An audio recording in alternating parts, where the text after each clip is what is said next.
I'm Curt Pires of Youth, and you're listening to the True North Country Comics Podcast.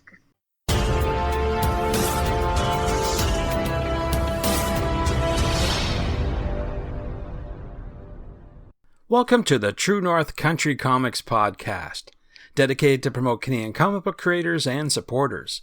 It's April 12th, 2021. I'm John Swinimer. If you want to drop me a line, you can contact me at john@truenorthcountrycomics.com.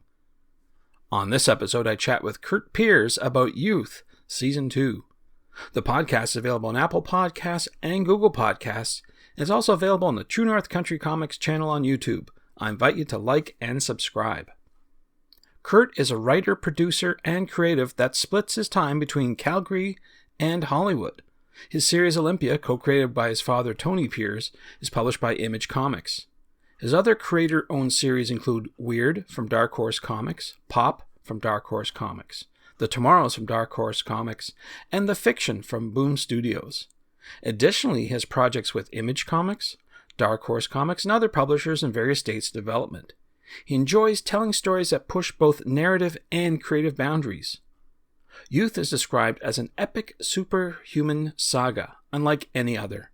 To accompany Youth Season 2 Number 1, Youth Volume 1 is now available in print from Dark Horse Comics. And so, without further ado, here's my chat with Curt Pires about Youth Season 2. So, Curt Pires, thank you very much for taking time to chat with me.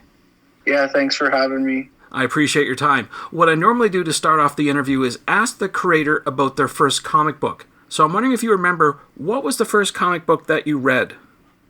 This is an interesting question because I remember when I was very young, there was a Superman comic I got from the grocery store that came with sort of like 3D glasses, but I've never been able to remember specifically or figure out what comic it was. That said, I think the first comics that really got me into comic books as sort of at the age of, I think I might have been 11 or 12, was the Brian Bendis, Alex Maleev, Daredevil collaboration, as well as Jim Lee and Jeff Loeb on Batman Hush in the early 2000s. So that's two books, but those were sort of the ones I remember getting me really interested in comics.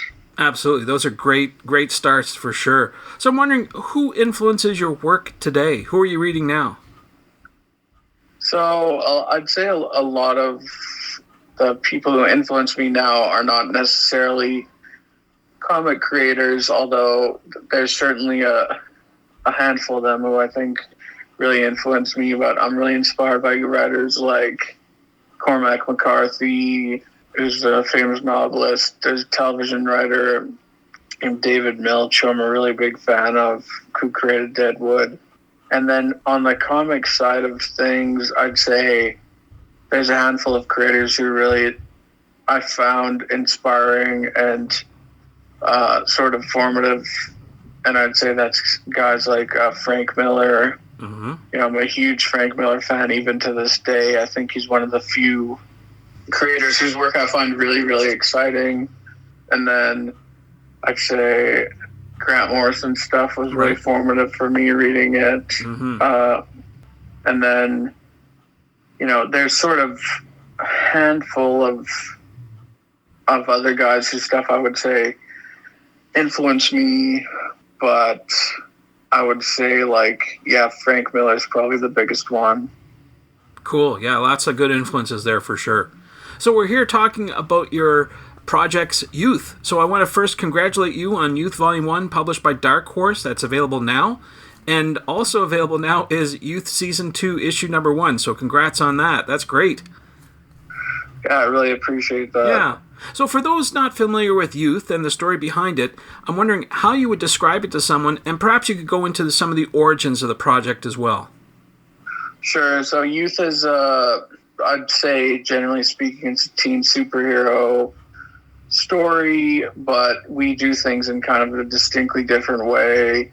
It's a story about a group of kids who run away from home and go on sort of drug and alcohol binge, as well as a crime spree. And while they're on this sort of chaotic bender. They're part of an accident, which gives them all superpowers. And things from there go very, very wrong and go sort of horribly, as they would, I think, if any of us got superpowers in our teenage years.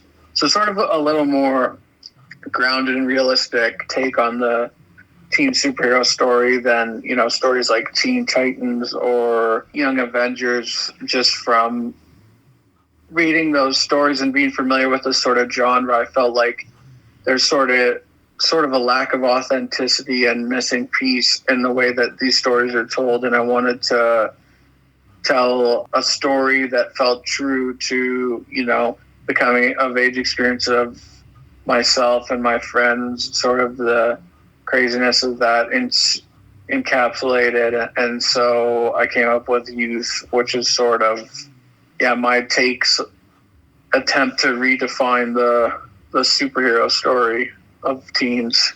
So that's definitely, I could tell from reading it that it's not your typical teenage superhero book. There's definitely a basis of reality in there. But you drop hints of comic book knowledge for nerds or geeks like us along the way, which is kind of cool for people who are invested in comic book literature. Yeah, absolutely. I think it's like, I love comic books as well, and I love the larger-than-life mythological aspects of comics and superhero storytelling. My goal was to find a way to mix that and more authentic sort of coming-of-age narrative in an organic way. Yeah, definitely shows through, for sure. So you're working with collaborators, of course. So you're not doing this alone. I'm wondering if you could talk a bit about who else is working with you on these projects. Sure. So it's drawn by a artist named Alex Diodo, who's an artist I've worked with multiple times. Brilliant artist. Colored by D. Kniff. Again, Alex and I have worked with D a few times. We're sort of truly a team. And then it's lettered by a gentleman named Micah Myers. And I think everyone adds something really distinct to the equation. I've done a couple books with these guys. We did Olympiad Image a year or two ago, which is another cool book that people could check out if they want. And it's this sort of thing where everyone does their own thing and adds to the equation, but it's just like anything else. When you work with people for an extended period of time, you get more comfortable, and I think everyone gets better and better as time goes on. So it's really exciting to work with these guys. Yeah, it really shows. In fact, I guess when working with people for multiple projects, there's a shorthand when it comes to the creative process, when you just have to say very little and they could pick up immediately on what you're trying to get across. I guess, was it something like that?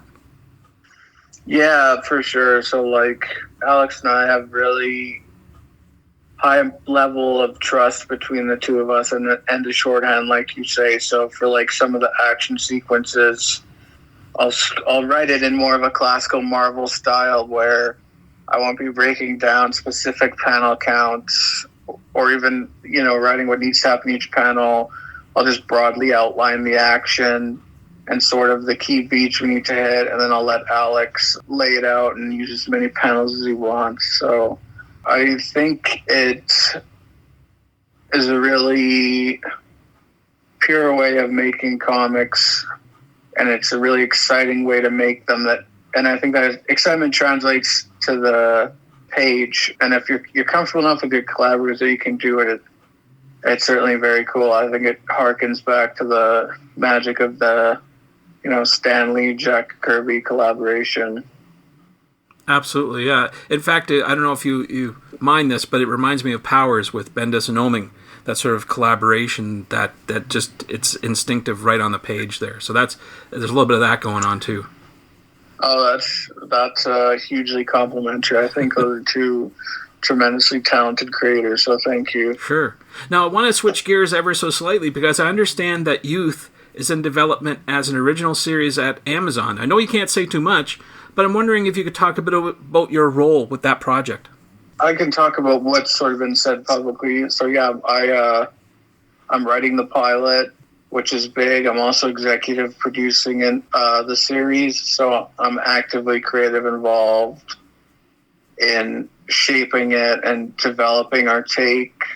And yeah, I've been working on it for I guess we announced the first book in 2020. So I've been working on this show for it's about over a year now with a really good team, and we're dug in, and everyone's really committed to getting this thing right and, making the best possible version of it. So I'm as involved as a creator of a comic property can be, and very committed in making sure an excellent version of the show makes it to Prime Video. Absolutely. That sounds really exciting. So congratulations on that. And I'm looking forward to that when it comes due. That's for sure. So what's next? I mean, you've got this series in development. You've got issue 1 of Youth Season 2 on the go. What's next for you? What's in store down the road? Right. So we got Youth 2 coming out every month for the next 4 months.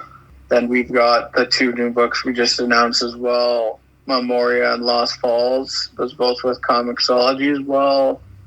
Those will see release later in the year. They're both really high concept sort of mystery thriller series that I think people will be really excited about. And then, I've got more TV projects going. I've got another show based on one of my other series, Weird, is happening at FX with Matthew Reese from The Americans attached to play the lead character. And then we've got tons of comics projects and publishing endeavors brewing. So I'm keeping busy. But we have a lot of exciting stuff coming up. It sounds like it, that's for sure. So where do you recommend people find out more about what you're up to online and perhaps through social media? Right. I think the only social media I'm particularly active on is Twitter. So I'd recommend following me on Twitter. It's my name. And then, I think follow me on Twitter. Otherwise, you can read the books on Comixology or at your local comic shop. If you don't have a local comic shop, go on Amazon, get it shipped to you. I think anyone listening to this podcast knows how to get their comics, but that's what I'd recommend. Sounds good. Well, Curt, those are all the questions I have for you, but I'm wondering if there's something I didn't ask that you want to get across in this interview. No, I think you covered everything. Again, I'm super excited about all the projects, and everyone make sure to check out Youth in trade paperback right now, and the new series Youth 2 on Comixology monthly. Thanks to Curt for the chat. You can discover more about Curt on Twitter at CurtPires. You can get Youth Season 2, Number 1 on Comixology, and Youth Volume 1 is available from Dark Horse Books. And thanks to you for listening to the True North Country Comics podcast. If you haven't done so already, please subscribe to and like this podcast on Apple Podcasts. And please leave a good rating. Also check out the TrueNorthCountryComics.com website and follow along on Twitter at True North Comics. True North Country Comics is now on YouTube. Please like and subscribe to that video channel. And please send your feedback to John at TrueNorthCountryComics.com. Thanks again for listening, and come back soon for another episode. Bye for now. True North Country Comics Podcast is copyright True North Country Comics, copyright 2021.